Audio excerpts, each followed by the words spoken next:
sun hung like a merciless judge over the desolate landscape of eastern Colorado, its rays beating down on Jake Morrison's weathered face as he stumbled through the dust and sagebrush. His boots, once fine leather crafted by the best cobbler in Kansas City, were now held together by strips of rawhide and sheer determination.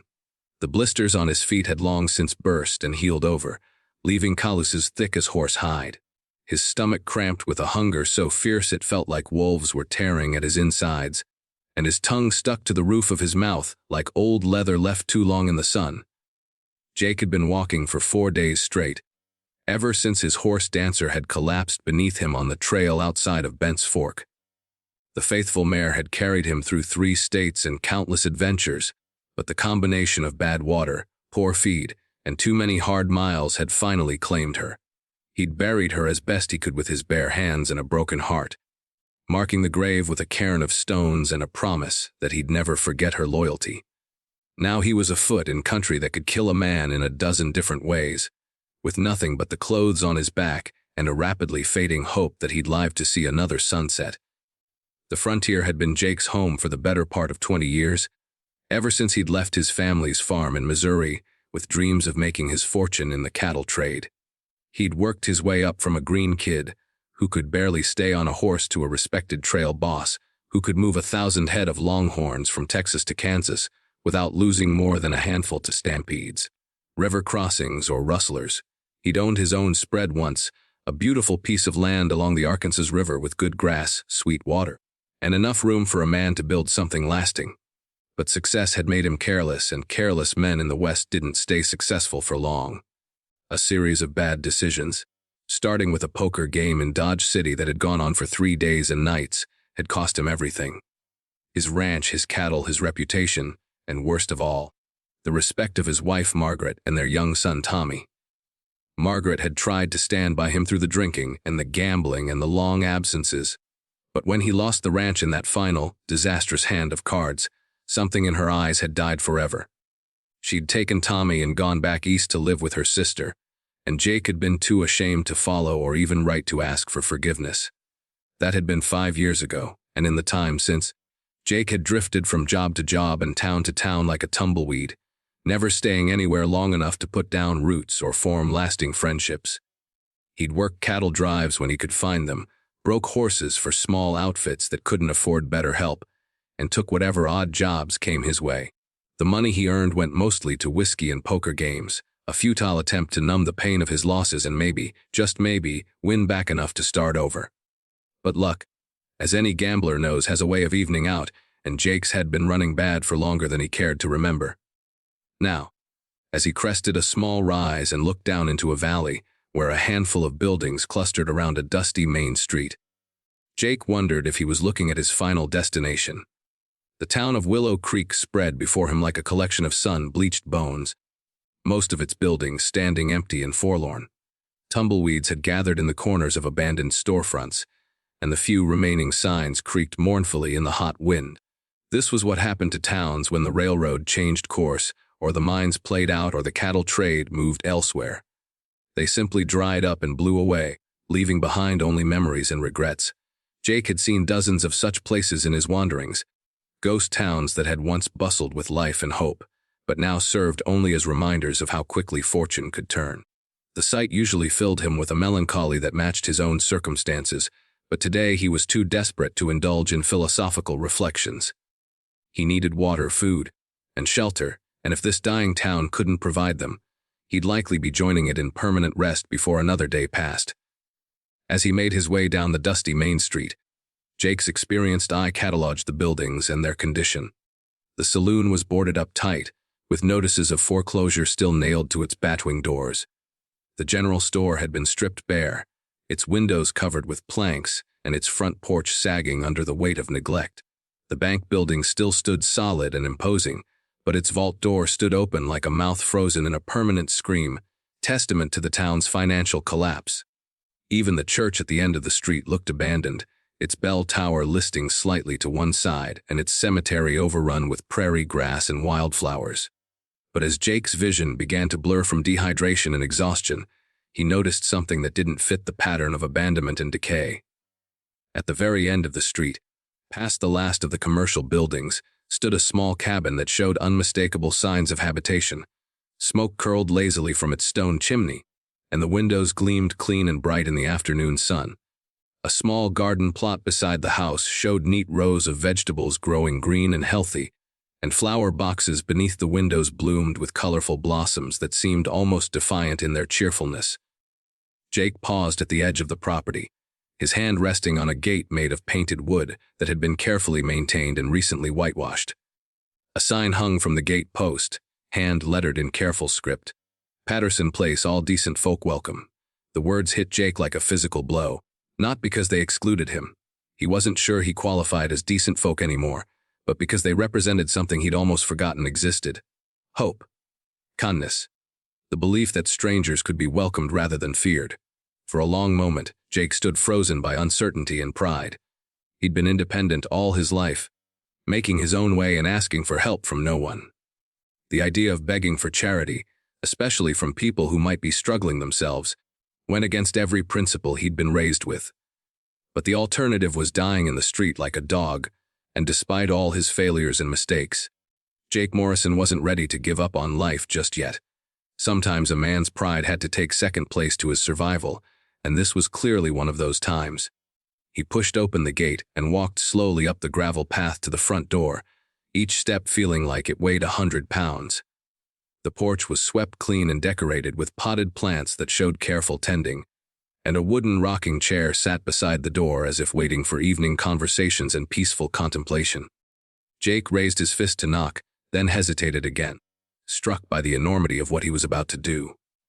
Once he crossed this threshold, he'd be admitting that Jake Morrison, the successful rancher and trail boss, was gone forever, replaced by Jake Morrison, the broken, down drifter who had to beg for scraps from strangers. But hunger and thirst have a way of overcoming even the sturdiest pride, and Jake finally knocked 3 times on the solid wooden door. The sound seemed to echo in the stillness like gunshots, and for a moment he thought perhaps no one was home after all. Then he heard footsteps approaching from inside, light and quick, and the door swung open to reveal the last thing he'd expected to find in this forgotten corner of the world. A little girl stood in the doorway, no more than 10 years old, with hair the color of autumn leaves and eyes like chips of green glass. She wore a simple blue dress that had been carefully patched and mended, and her small hands were stained with garden soil. But what struck Jake most powerfully wasn't her appearance but her demeanor. She looked at him without fear or suspicion, studying his face with the kind of serious attention that suggested wisdom far beyond her years. "Mister," she said in a voice clear as mountain water, "you look about ready to fall down dead right there on my porch. You'd best come inside before the heat finishes what hunger started." Jake opened his mouth to speak, to introduce himself or explain his situation, but found that words had deserted him entirely. The simple kindness in her voice, offered without hesitation to a complete stranger, who probably looked like he'd crawled out of hell itself, hit him harder than any physical blow he'd ever taken. He followed her inside, ducking his head to clear the low doorframe, and found himself in a world that seemed to exist outside the normal rules of frontier hardship and survival. The cabin's interior was small but spotlessly clean, with hand-sewn curtains filtering the harsh sunlight into something warm and golden. A pot of something delicious bubbled on the wood stove, filling the air with aromas that made Jake's mouth water and his knees weak. The furniture was simple but well made, obviously crafted with care and maintained with pride. Books lined shelves along one wall, more books than Jake had seen outside of cities, and a small writing desk near the window held papers covered with careful penmanship. Everything in the room spoke of education, refinement, and the kind of quiet dignity that came from facing hardship without surrendering to it. "Sit yourself down at that table," the girl said, already moving toward the stove with the efficient movements of someone long accustomed to taking care of others. "I've got venison stew cooking, and there's fresh biscuits from this morning. It ain't fancy, but it'll put some strength back in your bones." Jake sank into a chair that creaked under his weight, still struggling to process what he was experiencing. The girl moved around the kitchen with practiced ease, ladling stew into a bowl and cutting thick slices from a loaf of bread that looked better than anything he'd seen in a restaurant. She set the meal before him along with a cup of water, so clear and cold it might have come from a mountain spring. then took the seat across from him and folded her small hands on the table. "I'm Emma," she said simply. "Emma Patterson. And you are?" "Jake Morrison, miss," he managed to say, his voice coming out as a harsh whisper. "And I got to be honest with you right from the start. I ain't got money to pay for this food. I ain't got nothing worth trading. But I swear on my mother's grave, if you'll trust me with this kindness, I'll find a way to make it right." Emma studied his face for a moment, and Jake had the unsettling feeling that she was seeing right through to his soul, cataloging his failures and disappointments and somehow finding them less important than something else she saw there. Finally, she smiled, and the expression transformed her serious little face into something radiant and beautiful.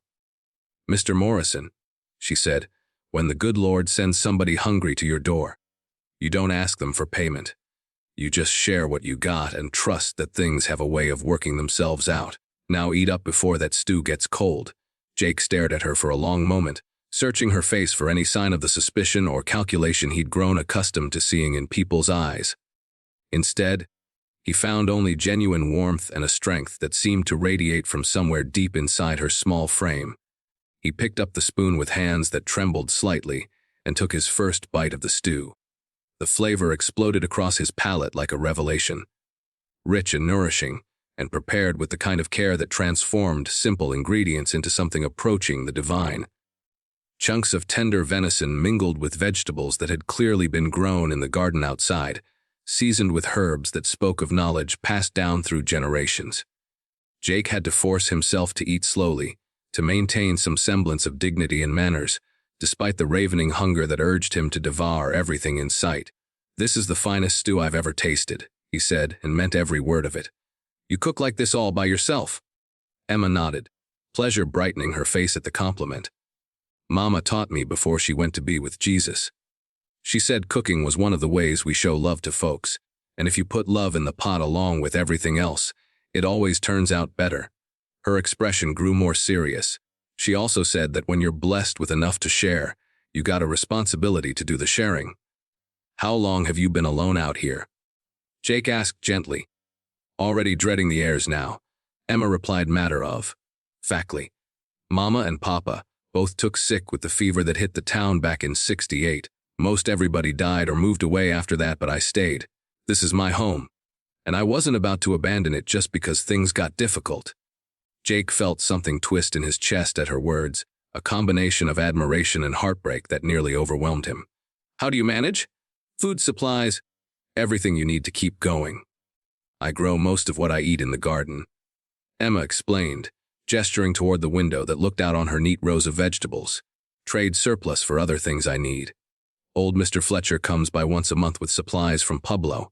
He knew Papa, and he's got a good heart, and sometimes travelers like yourself come through, and we help each other out however we can." The simplicity of it, the quiet dignity of this child making her own way in a world that had taken everything from her, moved Jake in ways he couldn't begin to articulate. He'd spent years feeling sorry for himself, wallowing in self-pity over losses that paled in comparison to what Emma had endured, while she had faced genuine tragedy and somehow emerged with her faith in human goodness intact. It was a lesson in courage and resilience that shamed him and inspired him in equal measure. "Miss Patterson," he said carefully, setting down his spoon and meeting her eyes, "I got to ask, aren't you scared, living out here all by yourself? There's rough men on these trails, and not all of them would respect your hospitality the way they should." Emma's expression grew thoughtful, and for a moment Jake caught a glimpse of the child she still was beneath all that premature wisdom and responsibility. "Course I get scared sometimes," she admitted, "but being scared ain't no reason to stop living, is it? Besides, most folks are good at heart if you give them a chance to show it. Take you, for instance. You could have taken what you needed and disappeared, but instead you're sitting here talking with me like I'm somebody worth talking to. That tells me what kind of man you really are underneath all the dust and troubles." Jake finished his stew in contemplative silence, wrestling with emotions and thoughts he'd kept buried for years. The food had restored his physical strength, but Emma's words and manner were working on deeper wounds, touching parts of his soul he'd thought were dead and buried. When she offered him a second helping, he almost refused out of ingrained politeness and pride, but the genuine concern in her eyes made him reconsider. As he ate, She told him about her daily routine, tending the garden, reading from her father's extensive library, writing letters to distant relatives she hoped might someday visit. "You've read all those books?" Jake asked, nodding toward the impressive collection lining the walls. "Most of them," Emma said with evident pride. "Papa always said education was the one thing nobody could ever take away from you, no matter what else happened. I do lessons every morning, just like Mama would want. Mathematics, reading, writing, even some Latin that Papa was teaching me before he got sick. Sometimes I pretend they're still here checking my work and telling me I'm doing good." The image of this remarkable child sitting alone night after night, diligently pursuing her education with no teacher but memory and determination, struck Jake like a physical blow. He'd had every advantage in life: loving parents, his own land, opportunities that most people could only dream of, and he'd thrown it all away through weakness and foolish pride. Yet here was Emma, with nothing but her own courage and unshakable faith, building something beautiful and meaningful from the ashes of loss and tragedy. "Miss Patterson," he said slowly, choosing his words with care, "I wonder if I might ask you something personal. Why did you let me in?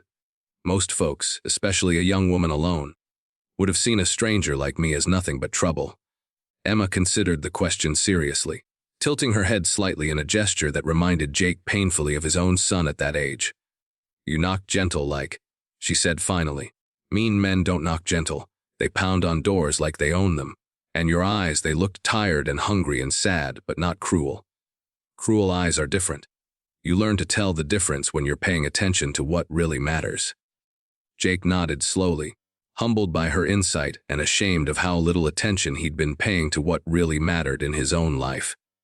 He stayed for another hour, helping Emma wash dishes and listening to her talk about her plans for expanding the garden come spring and maybe getting some chickens if she could convince Mr.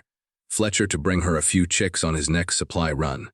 As the afternoon wore on toward evening, Jake found himself increasingly reluctant to leave this oasis of peace and genuine human connection. But he knew he couldn't impose on her generous hospitality any longer, no matter how much he wanted to stay. Emma had already given him far more than food and shelter. She'd reminded him that goodness still existed in the world, that kindness hadn't been completely driven out by greed and violence and the harsh realities of frontier life. It was a gift more precious than gold, and one he was determined not to abuse. "I should be moving on," he said finally, rising from his chair and reaching for his battered hat. "Thank you, Miss Patterson. You saved my life today, and that's a debt I won't ever forget." Emma walked him to the door, but as he reached for the latch, she spoke again. "Mr. Morrison, you got somewhere particular you're headed?" Jake paused, his hand on the door. The honest answer was that he had no destination in mind, no plan beyond finding enough work to keep body and soul together for another few weeks or months. But something in Emma's tone suggested this wasn't just polite conversation. "Not really," he admitted. "Just looking for work, I suppose. Hoping to find a place that might need an old cowhand who's still got some good years left in him. The Double Diamond Ranch, about 20 miles northeast of here.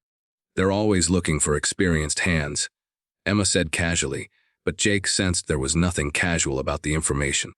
"Mr. Carlson's got more cattle than he can handle with his current crew, and he's an honest man who pays fair wages.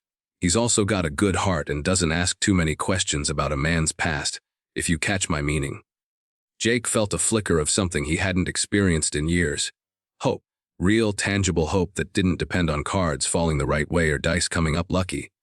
"Much obliged for the information," he said. "I'll head that way come morning." "You could stay the night if you've a mind to," Emma offered. "I've got extra blankets and the barn's warm and dry. These roads can be dangerous after dark, especially for a man traveling on foot." The temptation was enormous, stronger than any Jake had felt for whiskey or cards in recent memory. The thought of spending one more evening in Emma's company, of sharing another meal and listening to her read from one of her books, appealed to him more than anything had in years. But something about accepting even more of her generosity, while having nothing meaningful to offer in return, felt wrong, like taking advantage of a trust he hadn't earned and didn't deserve. "That's mighty kind of you," he said, "but I'll make camp a little ways down the road. Wouldn't be proper for a drifter like me to spend the night on a respectable young lady's property, even one as capable and independent as yourself." Emma's smile was bright enough to light up the gathering dusk. You're a true gentleman, Mr. Morrison. I hope things work out for you at the Double Diamond." Jake tipped his hat and stepped out into the cooling evening air, already feeling the loss of her companionship like a physical ache. He'd walked perhaps 100 yards when Emma's voice called after him, clear and carrying in the still air. "Mr. Morrison, wait up a minute." He turned to find her running toward him, her skirts gathered in one hand and something clutched in the other. When she reached him, slightly out of breath from the run, she pressed a small bundle into his hands. "For the road," she said. "Some biscuits and dried meat and a jar of water, and this." She hesitated, then pulled something from her apron pocket. It was a small wooden cross, carved with obvious care and worn smooth by years of handling. This was Papa's. He always said it brought him good fortune and kept him safe on dangerous trails. "Maybe it'll do the same for you." Jake stared down at the cross, his vision blurring with tears he hadn't shed in more years than he could count. The simple piece of carved wood represented everything he'd lost and everything he'd been searching for without realizing it. Faith, family, the belief that life had meaning beyond mere survival. "Miss Patterson," he said, his voice thick with emotion, "I can't take this. It's too precious, too important to you." "Papa would want it to help somebody who needed it," Emma said firmly. "And besides, I've got all of him that really matters right here." She touched her hand to her heart. "The cross is just wood and memory. The love behind it, that goes on forever, whether I'm holding the cross or not." Jake closed his fingers around the small wooden symbol, feeling not just its physical weight but the weight of faith and love and sacrifice it represented. "Thank you," he whispered, the words completely inadequate for what he was feeling. "For everything. I'll never forget what you've done for me." "Just pass it on someday," Emma said simply. "When you find somebody who needs help the way you needed it today, you remember this feeling and you help them. That's how kindness works. It keeps moving from person to person, making the world a little bit better each time." Jake walked away quickly then, before his emotions could overcome him entirely. But as he made his camp that evening beside a small creek several miles from town, he found himself thinking not about the excellent meal he'd shared or the practical help Emma had provided, but about the extraordinary young woman who'd given both so freely. In a world that had shown him mostly cruelty and disappointment, Emma Patterson had reminded him that goodness still existed, that courage and kindness could flourish even in the most unlikely places. The next morning dawned clear and bright, and Jake set out for the Double Diamond Ranch with renewed energy and purpose. True to Emma's word, Tom Carlson was indeed looking for experienced help, and after a brief conversation that focused more on Jake's obvious knowledge of cattle than on his mysterious past, he found himself employed for the first time in months. The work was hard but honest. Riding fence, moving cattle, breaking horses, and doing the 100 small jobs that kept a large ranch operation running smoothly. Carlson proved to be everything Emma had said and more.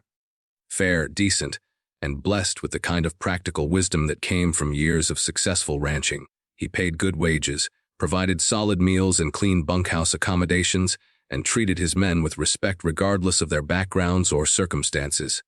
For the first time in years, Jake felt like he was part of something worthwhile, contributing his skills and experience to an enterprise that had real purpose and meaning.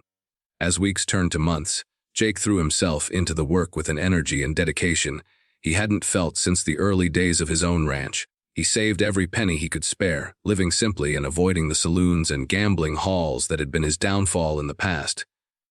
Every Sunday, his day off from ranch duties, he would ride back to Willow Creek to check on Emma, bringing supplies when he could afford them, and always lending a hand with whatever work needed doing around her place. Their friendship deepened with each visit, growing into something that resembled the family relationships Jake had lost through his own foolishness and pride. Emma would prepare meals that somehow always seemed to stretch just enough to feed them both, despite his protests that he didn't want to burden her resources. She would read to him from her books, sharing stories and ideas that opened his mind to possibilities he'd never considered. In return, Jake would tell her carefully edited tales of his travels and experiences, painting word pictures of distant places and different ways of life. Slowly, cautiously, he began to share more of his actual history. Not the shameful parts he was still too ashamed to voice, but the better memories of his life before everything went wrong. He told her about his childhood on his family's Missouri farm, about learning to ride and rope and handle cattle, about the dreams that had driven him west in search of his fortune. Emma listened to everything with the same serious attention she gave to her books, asking thoughtful questions and offering insights that often surprised him with their maturity and wisdom. Winter arrived early that year, harsh and unforgiving as only a Colorado winter could be. Jake worried constantly about Emma alone in her small cabin. But every visit found her not just surviving but actually thriving.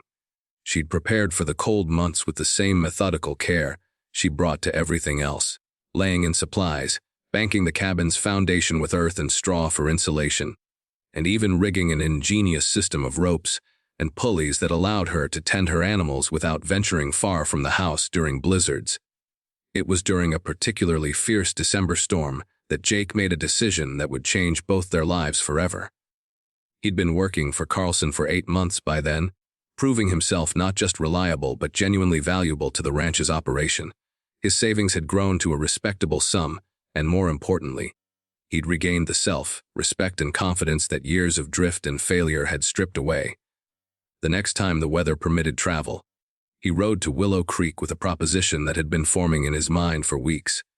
He found Emma in her kitchen, as always, but this time she was working through a complex mathematics problem from one of her father's advanced texts, muttering equations under her breath as she covered a slate with careful calculations. The sight of her, so small, so determined, so utterly committed to her education despite having no teacher but herself, crystallized every thought and feeling that had been building in Jake's heart since that first day when she'd invited a starving stranger into her home. "Emma," he said after they'd shared dinner and caught up on each other's news, "I got something important I need to discuss with you, and I want you to hear me out before you say anything." Emma set down her coffee cup and gave him her complete attention, the way she always did when someone was speaking to her about something that mattered. "I've been thinking about your situation here," Jake began carefully, "about how you're managing everything on your own, and how that might get more difficult as you get older, and the world around you keeps changing. And I've been thinking about my own circumstances too. How I've got steady work now and some money saved up, but no real family to speak of and no place that truly feels like home." Emma waited patiently for him to find the right words, her green eyes reflecting the lamplight. "What I'm trying to say is this. I'd like to ask your permission to build a small house on your land, nothing fancy, just a place where I can settle down permanently and be close enough to help with whatever needs doing. I'd pay you fair rent, of course, and contribute to all the expenses and upkeep. You'd still own everything and make all the important decisions, but you wouldn't have to face the future entirely alone." Emma was quiet for a long moment, her serious expression giving no hint of her thoughts. When she finally spoke, her words hit Jake like a lightning bolt. "Jake Morrison," she said softly, "are you asking to be my family?" The directness of the question, the hope and vulnerability in her voice, nearly shattered what remained of Jake's emotional defenses. All the carefully rehearsed explanations and practical justifications fled his mind, leaving only the simple truth that had been growing in his heart for months. "Yes," he said quietly.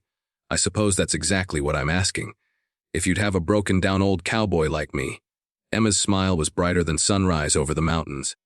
"I'd be proud and honored to call you family, Jake Morrison. But I've got one condition that ain't negotiable." "Name it," Jake said, his heart pounding. "No more calling me Miss Patterson. Family uses given names, and if we're going to be family, then that's how it's got to be from now on." Jake felt something break apart in his chest, something that had been frozen solid for too many years.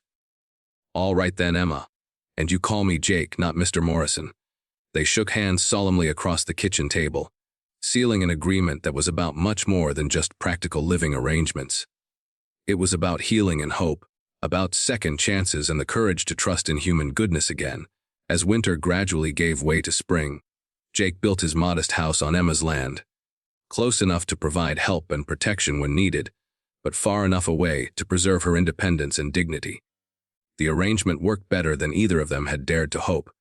Emma continued her rigorous self-education with renewed enthusiasm, now having someone to share her discoveries and discuss her ideas with. Jake found purpose and satisfaction in caring for the land and protecting the remarkable young woman who'd saved his life with nothing more than kindness and a bowl of stew. They became a family in the truest sense of the word, not bound by blood or legal documents, but by mutual respect, shared values, and love freely given and gratefully received.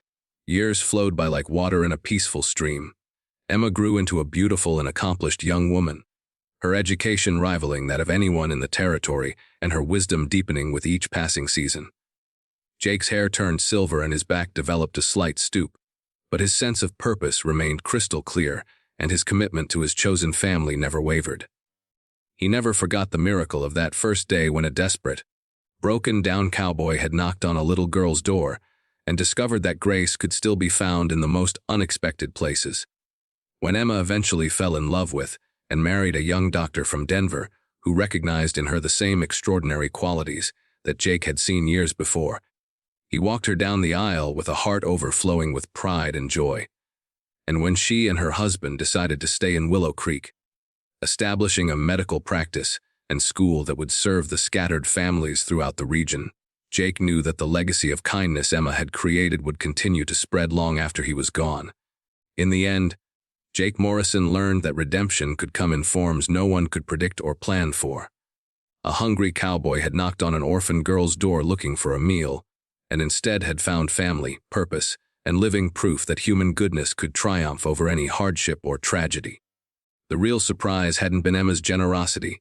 It had been the transformation that generosity had worked on both their lives, proving that sometimes the most extraordinary miracles grow from the simplest acts of human kindness and faith.